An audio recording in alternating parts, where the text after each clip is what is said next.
record this meeting.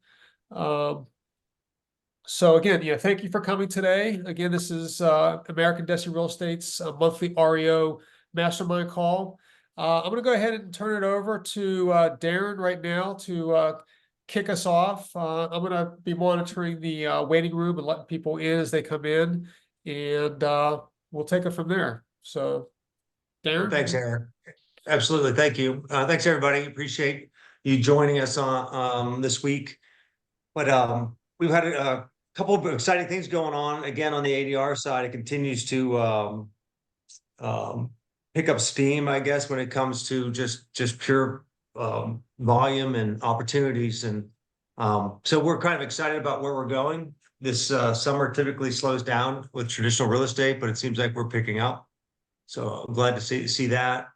We can definitely touch on later when we jump in with Rita about what's going on in the marketplace. I'm sure you guys are following the consumer price and all that information that's going on, those different data points that we keep track of: consumer debts, credit card debts, auto repos, all that good stuff. Where's the market going?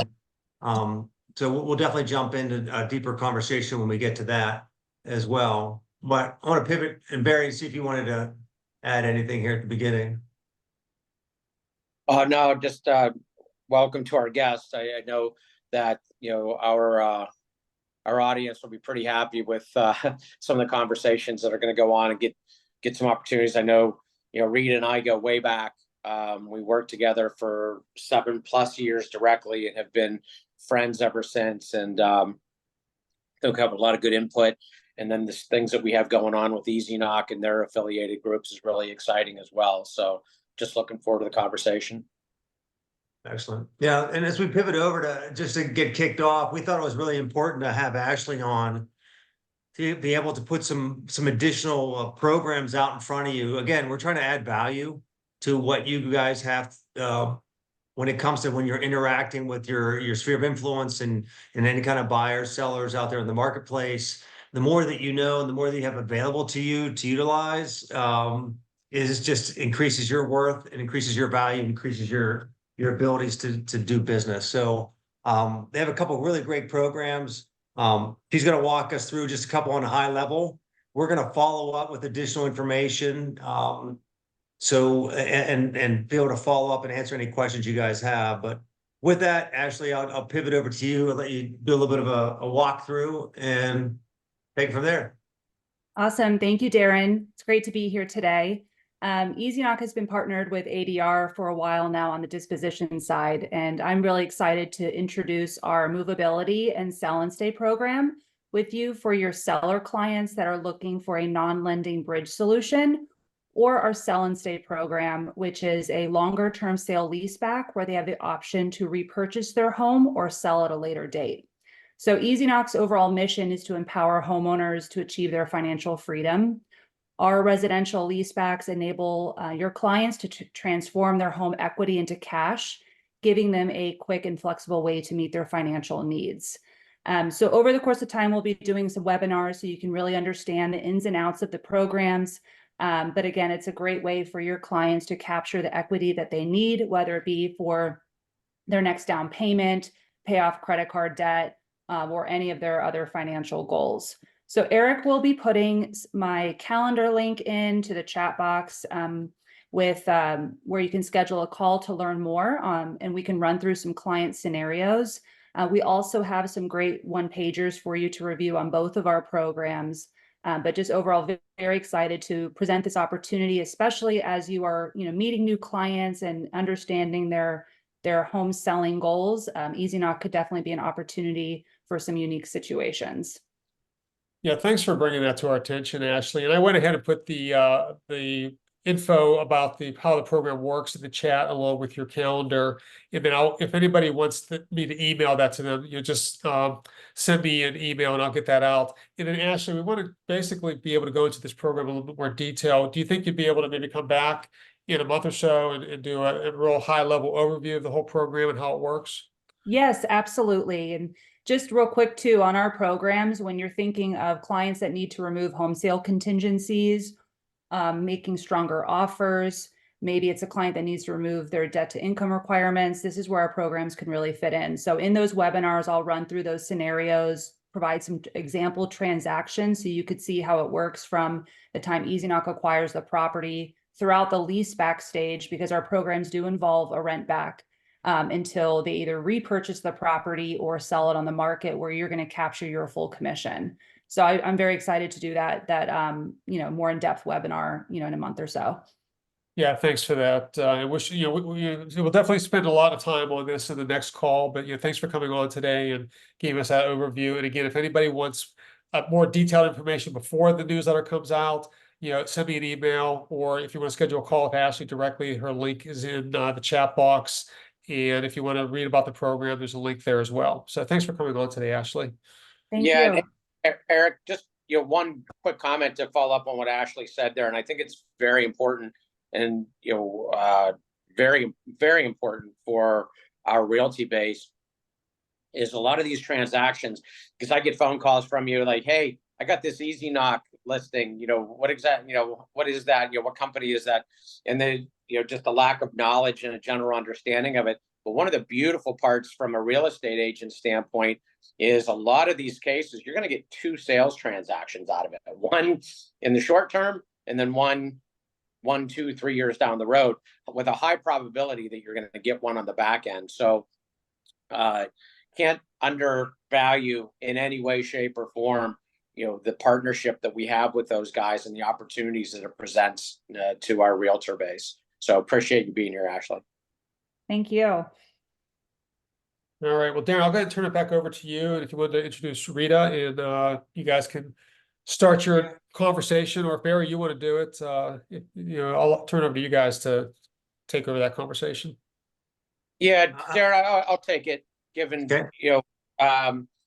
so Rita Sheriff is on the phone with us, or on the call today with us. As I mentioned earlier, Rita and I go way back.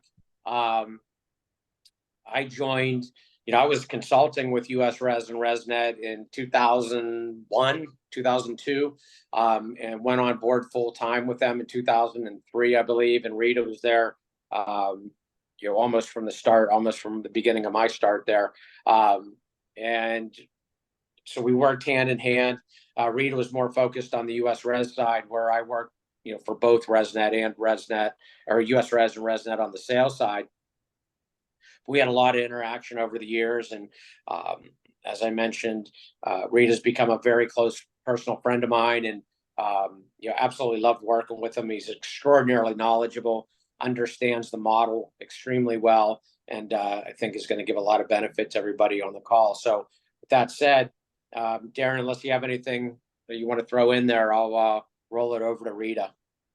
Fantastic, Rita. We're all looking forward to just tapping into your noggin and seeing what's going on your side, and then and at that point we'll explore that, talk a little bit about it, then we'll open it up to some questions. So that's great. Thank you. I appreciate that intro from Barry. That's going to be hard to live up to. Yeah, no, I've been in the industry for a while. Currently, I'm sitting in the seat of Chief Strategy Officer for both ResNet and US Res. ResNet being I'm sure you guys are all familiar with it, a REO technology platform that clients use to liquidate their assets.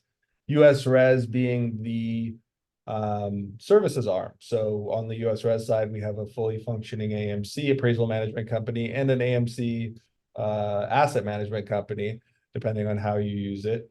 And we've been doing it we're celebrating 30 years. And so it's been a long journey getting into the business. I actually started out in escrow as a lowly escrow assistant in California, and kind of worked my way up. Was introduced to Keith and then this side of the business, because I was obviously on the origination side for a long time, and started there. So yeah, as far as what's going on in the economy, I mean, I want to kind of make this interactive. So, there's so much to talk about, everything from, NAR settlement to interest rate fluctuations to debt levels to, one of my favorite kind of things to focus in on is, 2020, 2021 vintages of mortgages that were originated during that time, which at last count was about $8 trillion in those 2 years. And so, some of those things, some of those interest rates, some of those loans coming due or changing interest rates in the next few months and years. There's a lot to talk about. So, I'll kind of kick it back to you, Darren and Barry, and if you want to put it out to the audience to see what we can dive into. I'll throw out what everybody always asks me, so might as well ask you. When do you see REO coming back? When do you see a flow of activity with foreclosures, et cetera? I mean, do you have some kind of crystal ball that you can see into the future and give everybody your thoughts on where that's going and where we are? I do not have a crystal ball. I wish I did. And that being said, I think that everybody's kind of settled into the fact that we're in an election year and that things are not going to be changing dramatically one way or another. That being said, I feel like the economy from the perspective of the everyday person is getting pretty tight.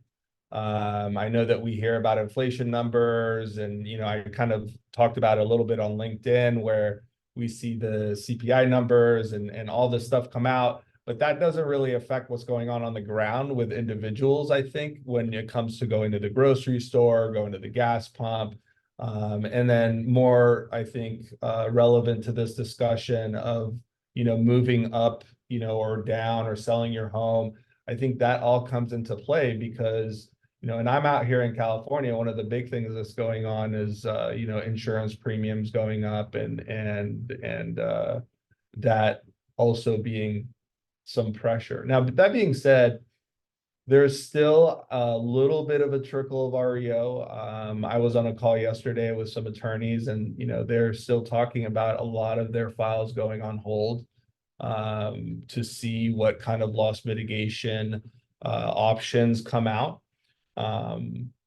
Now, I think that's going to kind of hit ahead here in the next 6 months. I feel like although there's been kind of a changing of the guard there, I think there's a lot more investor involvement in these assets as opposed to the last cycle where we saw servicers really driving everything. There's more investors, there's more vested interest. So I think personally that REO is going to start incrementally increasing as we approach the election, November. And then after that, I really don't think we have an option, unless somebody thinks differently when it comes to mitigating the barrier to entry to home ownership right now, right? Something's got to give, whether it's the interest rates or the values. And I think values are going to be affected before interest rates, given what the news has been lately. And so we're going to see a reset. And I think with that reset, you're going to see an uptick in inventory. You're seeing foreclosures get higher and higher every month, month over month. And, I think from what I see, the year over year numbers are still, I can't really call 2023 a normal year yet. So the comparison is difficult. So that's kind of what I'm seeing. I definitely think that there is, always a little trickle of REO, getting specifically into, let's say, reverse mortgage, reverse mortgage population. That is a product that's intended to default for all intents and purposes. And so you're always going to see a flow. So if you're, closer to some reverse mortgage servicers, investors, you might see more of a consistent REO volume. But that's kind of what I'm seeing on there.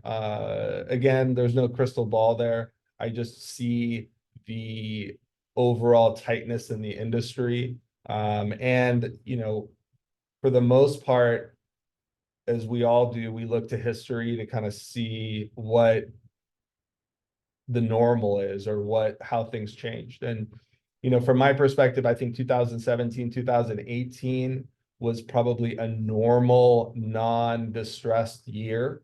And we had probably triple the REO volumes that we have now. And so getting back to that normalcy is something that everybody's trying to figure out when that's going to happen. Yeah, so one of the questions that was asked was regarding the credit card debt, and is 1 out of 4 credit card borrowers are maxed out on their cards. I don't know the exact numbers on that, but all the reports are that the debt is just escalating quickly. People are maxing out. People are getting behind on their payments. It's kicking in the penalty interest rates. But you're not only seeing it in the credit card debt. The other place that you're seeing it, and it's quite remarkable, is in the auto loan industry. If any of you have tried to go out and get a car loan recently, with 800 plus credit scores, a lot of these places are getting 10% plus. And that's at 800 and up credit scores. So, if you're at a 680, you're going to be paying a lot more. And what that has in turn led to is a lot of supply sitting on the lots. You're seeing a lot of discounts. You're seeing the used car market fall, and a lot of, especially in the EV market, but I think that there's obviously some other factors that go along with that.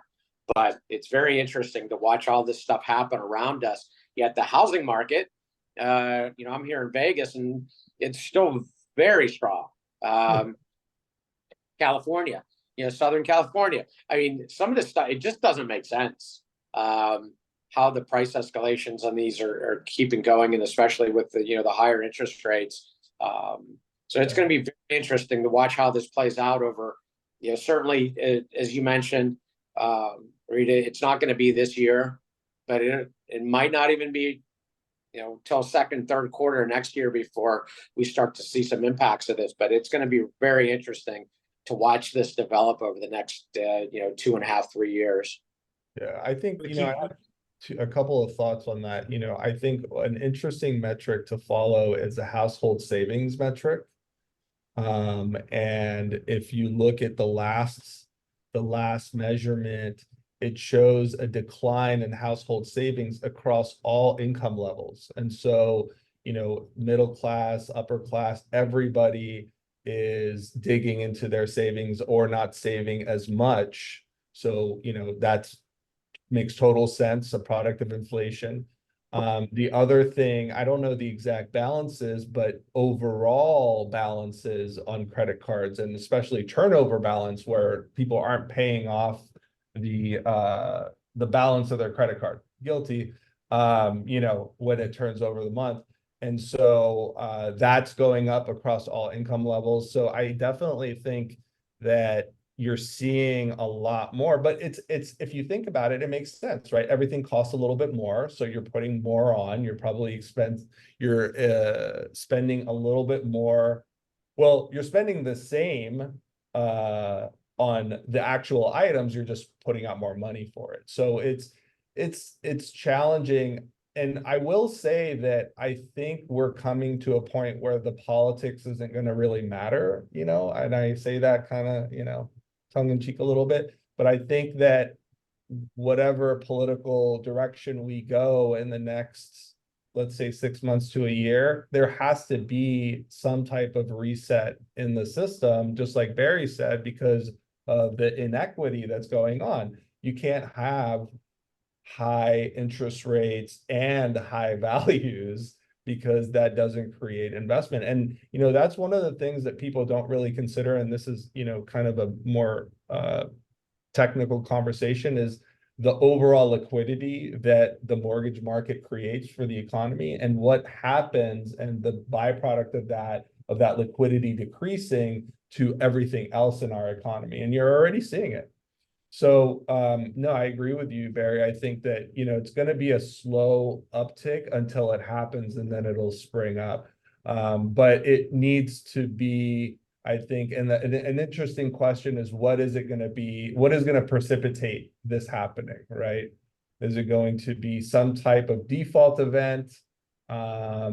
Is it going to be one interesting, argument is commercial property foreclosure and distress, and if you think about the amount of taxation that goes from commercial properties into local communities, local governments to uphold their, services and everything, that could cause distress in the residential market. So I think that's the big interesting question to me, is what's going to happen that starts kicking off okay, we need to reset things. Because, as far as I am concerned, at least this is just my opinion, lowering interest rates is just a temporary fix for a deeper debt problem that we have.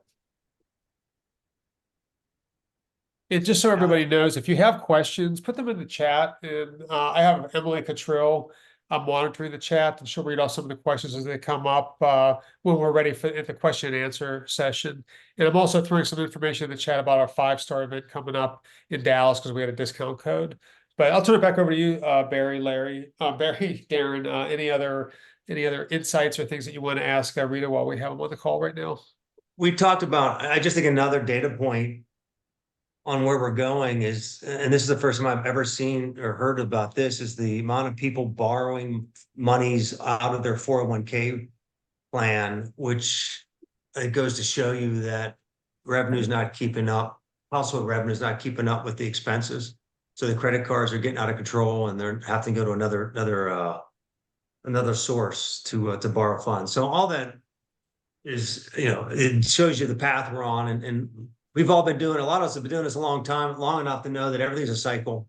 Everything's just kind of ebbs and flows. And so the values going up as towards property values and real estate values, there's going to be a point where it's going to have to pivot. Just can't keep up with what's going on. So I agree, though, that nothing's going to happen until after November. That's for sure. So we're talking next year. Yeah, there's a question in the chat about, I'll just read it out. A lot of times when I access the portal of available properties for sale, the listings are assigned to a regular small group of agents. What is US Res doing to ensure that all agents are able to get business? I think this is a great question, just because I understand, and this exists in all portions of our business, as Barry and Darren can attest to. There's clickiness everywhere. There's little groups everywhere. However, I think asset management companies try to do a good job of assessing who the best person is for the job. The way that we do it at US Res is through skill set, and then through our kind of BPO program, where we get to see what your perspective is when we ask you to value different properties. And then some of those, and a lot of them, when we have historically get a BPO from a third-party agent, we really like the BPO, we like the narrative, then we'll refer them up to our vendor management and say, hey, get this person in the queue to receive a listing. Now, listings are hard to come by, right? I mean, that's just, we're talking about that. And so it's a little bit of a waiting game, but that's how we kind of do it. We try, and then we put limitations, obviously, on listings, which doesn't really go that far right now, but in a world where there's more REO, and I'm sure that's coming soon, we put limitations. So, a particular agent can't get more than whatever 10 listings in an area or 5 listings in an area, depending on how we feel and what we want to accomplish, so I hope that answers your question. Yeah, Rita, and I'll chime in on that as well. I mean, it's a question that you and I have had, and Darren gets it all the time. We all get it, for decades, right? How do we get in? Or, why are they going to certain people? Bottom line is, just like with anything else, when an asset manager develops a relationship with a vendor, and it doesn't need to just be a real estate agent, but it could be, somebody that cuts the lawns for us or whatever. we do have a dependency on those people because we know they're going to get the job done. So they tend to get a lot. It doesn't benefit the asset manager to just go to the next person on the list and randomly pick them and say, oh, well, let's give this person a shot. It just doesn't work out very well, right? So it is, to Rita's point, it is about developing a relationship through certain things. I mean, like as a group for us, Rita mentioned that US Res does the BPO thing. For us, we did like a massive cash for keys program. We do occupancy checks. We do a ton of different things that are not directly tied to or not even an REO listing, but just a listing, because we give out a ton of listings that aren't REO, but they still go to our agent base. But we give them out based on, hey, who stepped up and did the cash for keys for us on that property? Who stepped up and did the occupancy checks? Who did the HOA violation check for us? And quite honestly, we've seen a lot where people just say, oh, I'm not doing that for $35, or I'm not doing that for if that's not tied to a listing, I'm not doing that. And that's well within it. Everybody's right. If that's a business model, totally understand. But at the same token, our business model is we need those little tasks done so that we can get the listings in the back end. So, and I think just a funny story that just happened to me this week. So I jumped in and I was helping out assign some properties this week, and we sent a listing to an agent that's never had a listing from US Res before. And they get systematically tasked with tasks through the platform, but we also send them an email. So I actually sent the email myself. It's kind of, a big email that kind of instructs them about what to do. And the first line of it is, hey, please read this entire email. And then it's after that, it says, drive by the property and check on occupancy. And then it goes into, what you do after that.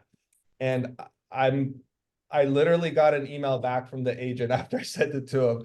And it was like, hey, this is my first listing. I'm so excited to work with you guys. The property is occupied. What do I do next? And I don't want to be a jerk, but I also need to get the business done. So I reply and I say, hey, did you read my email? Like the whole thing. And so, yeah, to Barry's point, experience matters, especially when we on the asset management side are trying to impress our clients, right? And do the best job we possibly can so we can get more properties, so we can give out more, all the stuff. So I think that, those ancillary services, and we have another thing from US Res coming out, and this is kind of interesting because it might pull some distressed default agents over to the origination side. Fannie Mae is coming out or has come out with a new appraisal monetization program. And one of those things, one of those options in these hybrid alternative appraisal programs is a data collection report, so to speak, which sounds and feels an awful like a BPO, except not as complex. And so we're starting that program. We've already developed all the forms and everything. We're starting a program to have agents, and this is a paid product, just like Barry was saying. This is, you make $35, $50, whatever it is, and you get to be a resource. And so I think that's a beautiful way to get in. I mean, I think that the majority of vendors, whether it be agents or attorneys that we've worked with, they've come from the buyer side or, some other part of the transaction where we're so impressed with their work that we're like, hey, can you get on the panel? We want to work with you all the time. We want this level of excellence in our service all the time. So I think it goes a long way to help out a company in all different ways. Yeah, I mean, it's a true partnership, right? I mean, really, we need, and we have our clients reach out to us. We reach out to you guys, and honestly, it just keeps saying yes. We have this philosophy I talk about all the time. I know Barry's tired of me talking about it, but it's a philosophy of yes. Sam's a great example. I'm looking at his big noggin on there, and you know what? He believes in the philosophy of yes. You see, and we've had Easy Knock, for instance, is a great example. They reached out to us and asked for, a lot of our clients ask for stuff that's not standard. And it's, can the agent go down and check at the court, or can they go drop off a check?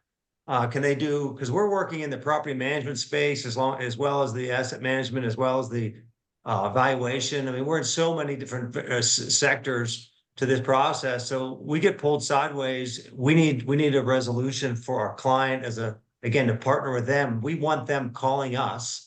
And of course, we want to be calling you. And then when we do, and you guys are able to help us out and get that done, it's just a huge lift. It just is. And Sam knows that. I've told him many times, and we appreciate the heck out of him when he bent over backwards for them to do a couple different things. So, I mean, that was fantastic, but that also helped build our relationship with our client, which helps us drive more business back to you guys. So it's kind of a simple philosophy. I think everybody understands it, but a lot of it isn't really glitzy or glamorous.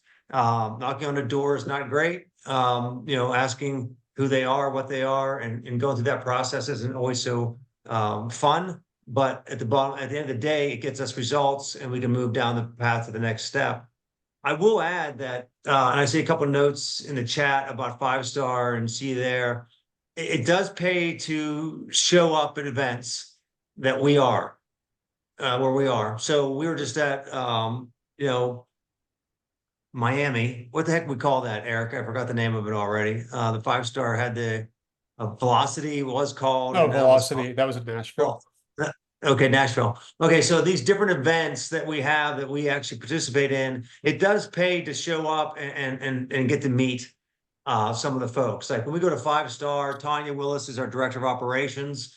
She'll be there. Neil Dunn, who's our ops manager, he'll be there. We have a number of employees in Dallas that'll be showing up to be on site. So if you can at all and want to take that next step in your business and get to meet us face to face, and we're always open to that, because again, to us, it's a partnership. We want to thank you for what you do for us. Then you definitely want to make plans to be there and just have an opportunity to meet us. Hey, Dan, I saw a note in the chat regarding commission structures, and I was kind of curious to get Rita's take on all that.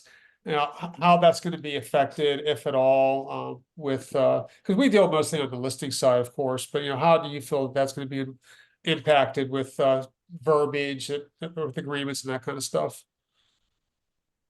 Yeah, I think it's interesting. I think that at the end of the day, as much as we want to negotiate, talk about talk about commissions and how it's going to work in compensation, it's really always been and always will be a math equation, right, for the seller and the buyer. Does the math work? And I think that's not going to change. I think the way we go about it is going to change, right? If you're looking a lot at some of these changes that are happening, like for instance on the MLS, where they're not going to have any kind of commission publishing on there, they can't talk about it, yet you're also going to maybe allude to it in the buyer concession section, or the seller concession section, right, where you're talking about what the seller is going to give. So I think it's just going to be a lot more, there's going to be a lot more conversations about it. Look, I'm at the risk of being too honest here. I feel like from the moment that I got into real estate when I was, 20 something years old, I was told that everything in real estate is negotiable. Everything on the contract. When you're going to write a transaction, you can negotiate everything, fixtures, non-fixtures, a fixed property, not everything is negotiable. And the way that I started was in escrow. And so I was the first target to negotiate down for everyone. The agents both would call me and be like, hey, can you drop your fee? So I understood that. And I think the general public, though, did not understand this. And so, the example that I frequently use is when you have, for all of you guys agents that have had listings that, let's say, over $3 million, have you been paid your full 3% on that side? I'll jump in and I'll let you know that from my experience, that seldom happens, right? That seller of the $3 million property is going to negotiate with you and say, hey, I'm not going to pay you 6%, you know, I'm going to pay you 5%, you take 2%, you know, give another 2% or whatever it is. So there's always been that financial savvy. And I think the public now is being more aware that they all have had the right to do this, where they could talk to their agent and say, hey, I don't want to pay this amount. You know, that lawsuit and the settlement is more based on, you know, collusion between brokerages, but it brought out the fact that as a seller, you have a lot of latitude to say, hey, no, I want to pay X amount and I want to know what kind of service I'm getting. And I think that is going to really lead to the agents that really have the marketing chops to lead the pack, right? Because you're going to bring a very tangible product to the seller and say, here's my sphere of influence, here's my network, here's what I can do to market the property, this is what my time is worth, here are the results I can get for you. I think one of the other interesting things that may happen is performance-related compensation. And so, you know, maybe if you're a buyer's agent, you say, hey, I'm going to find you a house. So we're going to make an offer on it in the next 3 months. And for that, I want X amount of money. And after that, you can drop the price. I think some of those things might start happening for people who want to reward performance. Then, like I said, I think it's just a matter of performance. And I think it's no secret to anybody on this call that the listing agent has always kind of had the upper hand. And so now this just makes that a little bit more, you know, obvious. And so that's kind of my take on it. I think that we're going to definitely see changes, but I haven't seen anything out there that is going to require a commission percentage, right? Nobody's saying like, no, we're going to do it. And the discount brokerages have always been out there. They've been out there for as long as I can remember, where they say, hey, do it yourself for 1%, or we'll help you with the paperwork for 0.5%, whatever it is. So the reality, I think, has always been that buying and selling homes is one of, if not the biggest financial transaction that someone engages in, and they want expertise. They need expertise for liability reasons, for educational reasons. So I think the agent is always going to be relevant. It's just going to make it a little bit more obvious and transparent now. Barry, Yeah, that Darren, do you guys want to jump in on that? Yeah, the NAR settlement is definitely, it's still rippling through. You know, I think it's July when this is going to be finalized. At least that's the deadline they gave. I don't know if it was extended or not, just because of the systems, all the MLSs had to take out all that compensation fields, right? So we're actually having a seminar, T360, which is a real estate consulting group. North America is the largest. I mean, they're actually pretty good, and they're going to do a seminar for us here in the next week or so on this exact topic and what the fallout's going to look like. Because I think we're still trying to tap into exactly what the landscape is going to look like as we go forward. So I definitely agree with Rita that the listing agent is, you know, is going to be more valuable at this point. So you're going to be leveraged even more. You're going to have a little bit more, I'd say, opportunity to be successful. You got a list to last, is the old saying when I first started 30 plus years ago, and it's still true today. So being on this call, you're in the right spot. At least you're going down the right path, because on the buyer side, the buyer agency firms, they've sort of gone away. The discount firms, we're going to see a little bit of that. Of course, there's always going to be that out there. Yeah, I'm going to try to stay off my soapbox, but you know, with Rita, I couldn't agree more. I mean, the lawsuit, you know, the whole process on the legal side sometimes is a head scratcher, because everybody has flexibility, everybody has rights. One of the first companies I worked for was a discount brokerage. So, I mean, I've been on all ends of the spectrum from the, you know, full cold banker operation to a discount broker to what we do now. So there's always options. And the fact that they say that there was monopoly and you couldn't do it, you know, I don't know. No one held a gun to their head to make them agree to do that. They could have done whatever they wanted. So that's, I was saying I was going to stay off my soapbox, but I couldn't help it. I think another really interesting point to the settlement too is, you know, way back when I was an agent, you know, the rule was that if if I wasn't a member of the MLS, let's say I'm a cooperating agent, if I wasn't a member of the MLS, I couldn't get paid commission on something that was listed on the MLS. So I had to be a member of the board, a member of the MLS. And I think that the settlement, implies some limitation on that, which I have always thought made sense, right? That why do I have to be a member of the MLS if I'm an agent? I took my license, I'm a licensed agent. I brought the buyer, I'm the procuring cause. Why not? But I think that does create a wild, wild west potential type environment, right? Where people, the MLS kind of organized that and put everybody in the same box and said, okay, here's, you have to honor this and that. So, as a buyer's agent, your value, I think, goes up to the buyer in the buyer's eyes, because you're going to have to go through and make sure that what they're interested in or where they're looking at or what houses you're bringing them to are actually the real deal. It makes sense that you're legit. And in that way, you're going to be an asset to any listing agent as well, because if you're bringing a client that's wishy-washy, the listing agent's just wasting their time. So if they think, hey, Rita's a legit guy, he's, I know that his buyers can perform, I know this, they're going to be more apt to work with me. So I think that's going to be also an interesting kind of case study there, that what happens to the MLS and the pervasive nature of it. Any last thoughts from you guys? Anything else you wanted to discuss or go over or thought would be important for agents? One thing I wanted to ask though is, how can our agents, we have, 30, 40 some odd agents on the call today. This will go out to hundreds of agents in our database. A lot of people are going to have eyeballs on this. What would be something you'd want to tell our agents in the field they could do differently or better to be able to work with at least your company, Rita? Oh, well, obviously being a member, have a membership with ResNet, so you're available and visible to all the potential clients on there.